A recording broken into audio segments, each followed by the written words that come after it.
ఓం శ్రీ మాతృ నమః. Hi friends, అందరికీ నమస్తే. మనము ఈరోజు కొన్ని రహస్యమైనటువంటి గొప్ప వైద్యాలన్నిటి తెలుసుకున్నాము.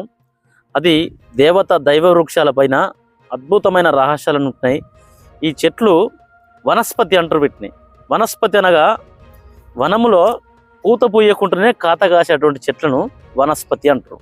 మరి అలాంటిది ప్రతిదానికి పూత పూస్తేనే కాతగాయాల చెట్లనట్టి ఇది పూతే పూయకుండా కాత కాసేటువంటి శక్తివంతమైన ఇది దత్తాత్రేయ అనేటువంటి చెట్టు మనకు చాలా శక్తివంతమైంది. మనం మీరు ఆ చెట్టు దగ్గరికి వచ్చాము. అది మేడి చెట్టు. ఆ మేడి చెట్టు పాలతోటి ఎన్నో వైద్యాలు ఉన్నాయి, ఇటు బెరడుతోటి వైద్యాలు ఉన్నాయి, ఆకులతోటి వైద్యాలు ఉన్నాయి. మరి ఈ రోజులల్లో స్త్రీలో వచ్చేటువంటి ఎర్రబట్ట అనగా రెడ్ డిశ్చార్జ్ కొంతకాలము సంవత్సరాల కొద్ది కొందరికి అవుతుంటుంది. అలాంటి వారికి ఆపరేషన్లు చేసి గర్భసంచి అనేది తొలగించడం జరుగుతుంది. మరి ఆ గర్భసంచి తొలగించకుండా ఆపరేషన్ అవసరం లేకుండా ఈ సర్జరీ అనేది మనకు అవసరం లేకుండా చేసేటువంటి మూలిక ఈ దైవ వృక్షము, ఈ దేవత వృక్షము, అదే మేడి చెట్టు. మరి ఇంకా చెప్పాలంటే అతి ఓవర్ హీటు ఈ చర్మ వ్యాధులు ఊరికి గోక్కుంటుంటారు కొందరు. అట్టి వారికి కూడా ఈ గోకుడు బంద్ అయ్యి రక్తము శుభ్రమయ్యేటట్టుగా అద్భుతమైనటువంటి యోగము అది కూడా అద్భుతంగా పనిచేస్తుంది. ఇక చిన్నపిల్లలు అంటే కొందరు వయసు వచ్చినప్పుడు కూడా అంటే ఈ 10 సంవత్సరాలను కూడా ఎదుగుదలని ఉండదు. వారు చూస్తే ఆ 2 సంవత్సరాలు 3 సంవత్సరాల లాగానే కనపడిస్తారు. కొందరు ఆ విధంగా అంటే మన విటమిన్ లోపం వల్ల అంటే వాళ్ళు ఈ బోన్ అనేది వాళ్ళకు పెరగదు, ఎముకలు అనేటివి పెరగక వాళ్ళు చిన్నగానే మరుగుజ్జులుగానే మిగిలిపోతారు. మరి వీళ్ళు వయసు తక్కువగా ఉన్నప్పుడే వాళ్ళని పెంచాలి. మనము 20 సంవత్సరాలు దాటినాక మనం ఈ ఔషధం ఇచ్చినప్పుడు కూడా పని చేయదు. అంటే అది లేతప్పుడు పెంచితేనే పెరుగుతారు వాళ్ళు.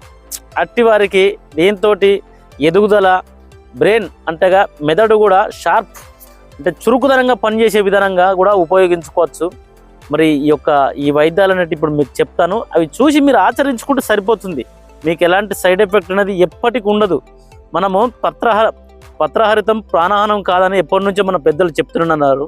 మీరు దాన్ని కనుక ఉపయోగించుకుంటే అద్భుతంగా ఉంటుంది. ఆ మొక్క అనేది, ఆ చెట్టు అనేది, వృక్షము, దైవ వృక్షాన్ని ఇప్పుడు చూపెడతా. ఇలా రండి. ఇదే ఆ మేడి చెట్టు. ఈ కాయలు అనేటివి ఈ విధంగా కాస్తుంటాయి. ఇటు ఇలా చూడండి, ఇక్కడ ఒక పండు చూడండి. ఇవి గుత్తులుగా ఒక్కొక్కటి 1 క్వింటాల్ 2 క్వింటాల కాయలు అనేటివి కాస్తాయి. ఇది చాలా ఔషధ గుణాలు కలిగినటువంటిది. ఒక పండు తెంపుతున్న చూడండి. పూర్వం నుంచి మనకు పద్యాలలో కూడా ఉన్నది. మేడి పండు చూడు మేలిమయుండు, పొట్ట విప్పి చూడు పురుగులు అనేవి ఉంటాయి. ఒక పండు ఎంత శుభ్రంగా ఉంది. మనము ఇందులో ఏమున్నాదని ఎప్పుడు ఆలోచించద్దు. ఈ లోపల పురుగులు అనేవి ఉంటాయి ఇట్లా విప్పి చూస్తే, కానీ కొన్నిటికి పురుగులు అనేవి పడతాయి. ఇగో ఈ విధంగా ఔషధం పండు ఉంటుంది. ఇప్పుడు ఇవి పురుగులు అయితే కావు, ఇలా చూడడానికి ఇలా ఉంటాయి. అయితే ఒక పండు అనేది నేను ఒకటి ఇటు నమ్ములుతున్నా చూడండి. తీయగానే కమ్మగానే ఉంటుంది. ఇది పరిగడుపున రోజు ఒక పండు కనుక మనం తిన్నట్టయితే మెదడు అనేది చురుగ్గా పనిచేస్తుంది. ఆలోచనలు కూడా మనకు కొత్త ఆలోచనలు పడతాయి. ఎలాంటి సమస్యలున్నా అప్పటికప్పుడే మనకు కొత్త ఐడియా అనేది వస్తుంది. ఇట్లా ఏం లేదు, నమిలి మింగడమే. సకల ఔషధాలు ఈ పండులో ఉన్నాయి. మనం కొనుక్కోని అవసరం లేదు. వీటిని మనకు ప్రకృతి సిద్ధంగా ఉంటాయి. ఇవి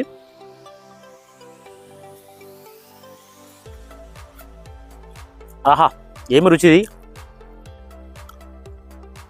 రోజు ఒక మేడి పండు సీజన్ వచ్చినప్పుడు అంటే ఏ కాలంలో ఒక చెట్టుకుంటే ఎప్పుడు చూసినా ఆ పండు అనేది రోజు ఒక పండు తింటే సరిపోతుంది. కానీ ఇక్కడ మనము మొత్తం ఎర్రబట్ట అనేది మంత్లీ వారిగా అంటే నెలసరి వారిగానే వచ్చే విధానంగా మనం ఇది చేద్దాము. ఇక ఎప్పటికీ రాకుండానే కాదు. ఇక్కడ ఇది కనుక మనం ఔషధం పడితే సకాలంలో ఎర్రబట్ట అనేది వస్తుంది మనకు. అంటే పీరియడ్ టైంకు అవుతుంది. మనకు ఏ టైంలో పీరియడ్ అవ్వాలో ఆ టైంలో మాత్రమే మనకు అప్పుడు పీరియడ్ అవుతుంది, అంటే నెలసరి వస్తుంది. మరి దీన్ని ఏం చేయాలంటే ఇలా చూడండి. ఇగో దీని యొక్క బెరడు ఇంత మాత్రం పచ్చిది తీసుకోవాలి. ఇక్కడ ఎండింది కాకుండా పచ్చిది తీసుకొని మెత్తగా దంచాలి. ఇంత వెడల్పు 3 వేల వెడల్పు, ఇట్లా అడ్డం ఇంత వెడల్పు.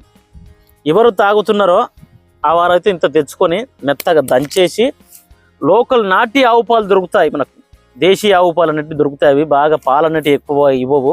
2 లీటర్ ఇస్తే అవే బ్రహ్మాండం. ఆ పాలు అనేవి స్వచ్ఛమైన పాలు, నాటి ఆవు పాలు, దేశీయ ఆవు పాలు. ఆ పాలల్లా ఇది ఇన్ని పాలు తీసుకోండి అంటే ఒక 100 ml పాలు ఈ చెక్కను మెత్తగా నూరి పాలు పోసి మళ్ళీ నూరి దాన్ని గుడ్డలేసి పిండుకొని పరిగడుపుని తాగాలి. ఇట్లా 3 రోజులు తాగి ఎలాంటి ఉప్పు కారము ఏమున్నదల్లా ఓన్లీ మళ్ళీ భోజనం చేస్తే పాలతోటి మాత్రమే చేయాలి. ఈ 3 రోజులు చప్పగా తినాలి. చప్పగా తింటూ ఈ మందు 3 రోజులు కనుక తాగినట్టయితే ఆ ఎర్రబట్ట అనేది పూర్తి నివారించబడుతుంది. అయితే ఒంట్లో ఉన్నటువంటి ఓవర్ హీట్, అతి భయంకరమైన హీటు, ఎలాంటి హీట్ అనేగా మొత్తము కాళ్ళు బగబగ మండిపోతాయి, తల లోపల పోట్లు వస్తాయి, చూదులు పట్టి పొడిచినటువంటి హీట్ను కూడా ఇది నివారిస్తుంది. ఏది ఈ దైవ వృక్షము వనస్పతి ఈ యొక్క చెట్టు వల్ల ఆ ఎర్రబట్ట అనేది పూర్తి నివారించబడుతుంది. ఒక 5 days వరకు చప్పిడి తినాలే. అంటే ఈ ఫస్ట్ ఈ 3 రోజులు తిన్నాక ఈ మన పాలతో అన్నం తిన్న తర్వాత అంటే పాలు కొందరికి పచ్చి పాలు తాగడం ఇష్టం లేకపోతే దాన్ని వేడి చేసి మళ్ళీ చల్లార్చుకొని కూడా ఇలా కలుపుకోవచ్చు. భోజనం చేసే టైంలో కూడా ఈ పాలను వేడి చేసుకొని చల్లార్చుకొని అన్నంలో కలుపుకొని తినండి ఇట్లా 3 రోజుల నుంచి 5 రోజుల వరకు. ఇక తర్వాత కూడా కొంచెం కూరగాయలు కూడా ఉప్పు కారం తక్కువ ఒక 10 రోజుల వరకు తినండి. ఈ విధంగా చేసినట్టయితే ఎర్రబట్టకు మీరు ఏ హాస్పిటల్లో పోనవసరం లేదు, రూపాయి ఖర్చు లేకుండా ఈ మేడి చెట్టుతోటే మీది శాశ్వత పరిష్కారం అయిపోతుంది.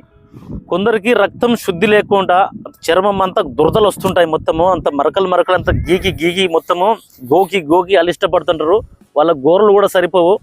అలాంటి దురదలు మొత్తం పోవాలంటే సోరియాసిస్ అలాంటి చర్మ వ్యాధులు కూడా వినా ఇది ఉపయోగపడుతుంది. ఈ కంచిక అనేది మొత్తం నల్లగా అయితే దురద పెడుతుంటుంది, అది కూడా మొత్తం నీరు గారుతుంటుంది, గోకినా కొద్ది గోకాలనిపిస్తుంది. ఆ కంచికకు మేము చాలా ఉపయోగించాం దీన్ని. అయితే దీన్ని ఏం చేయాలంటే ఇప్పుడు చెప్పినట్టుగా ఇంత చెక్క దాన్ని మెత్తగా దంచి 100 ml వాటర్ పోసి మళ్ళా మెత్తగా నూరి గుడ్డలేసి పిండి దీన్ని ఒక 1/2 లీటర్ బాటిల్ తీసుకోండి. ఇవి 100 ml ఒక 1/2 లీటర్ బాటిల్ ఇవి పోసేసి ఒక సుమారుగా ఒక 10 ml నుంచి 5 ml నుంచి 10 ml నల్ల నువ్వుల నూనె, కానీ నువ్వుల నూనె కానీ పట్టించింది అయి ఉండాలి. అది గానగలో ఆడించినా పర్లేదు, మిషన్లో గిర్నీలో ఆడించినా పర్లేదు. అది 5 to 10 ml వరకు అందులో పోసి బాగా షేక్ చేయాలి. షేక్ చేస్తే అంటే బాగా ఊపాలి, ఊపి చూస్తే ఇది లోపల మొత్తం ఈ మెల్ట్ అయిపోయాలి, మొత్తం ఈ నూనె అనేది ఇందులో కలిసిపోవాలి, ఇది ఈ వాటర్లో కలిసిపోవాలి. చూస్తే చన్నటి నీటి బుడగల్లాగా అనిపిస్తుంది. అట్లా అయినాక దాన్ని తాగేసి ఈ విధంగా 3 రోజులు తాగండి. 3 రోజులు తాగి 3 రోజులు ఎల్లిగడ్డ కారంతో భోజనం చేయండి. ఇది మీకు దాదాపుగా రక్తం మొత్తం ఫిల్టర్ అయిపోతుంది, అంటే రక్త శుద్ధి అవుతుంది. ఆ చర్మ వ్యాధులు అనేవి వాటంతటవే, ఆ దురదలు అనేవి వాటంతటవే సర్దుమాట అవుతాయి. దీంతో పాటుగా మీరు ఏం చేస్తారంటే మనకు పెంట చెన్నంగి అంటే దీన్ని కస్విన్ అంటారు మన ప్రాంతంలో, కామంచి దీన్నే కాకమంచి అంటారు, మన దుష్టపాకు దీన్ని దుల్పటాలమని కూడా పిలుస్తారు, పిప్పింటాకునే మూరుకొండాకు అని పిలుస్తారు.